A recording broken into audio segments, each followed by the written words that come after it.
આજ રોજ જિલ્લા કક્ષાની sponsorship and foster care approval કમિટીની બેઠકનું આયોજન કરવામાં આવ્યું હતું.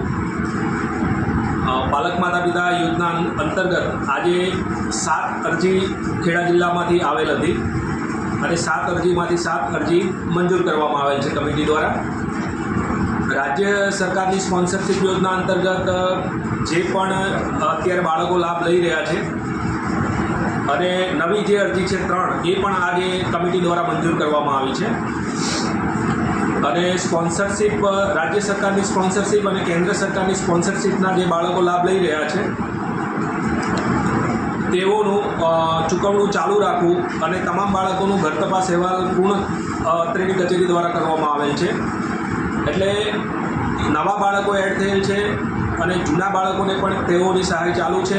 હાલ પાલક માતા પિતા યોજનામાં 24-25ના વર્ષમાં 105 બાળકો અત્યારે હાલ લાભ લઈ રહ્યા છે.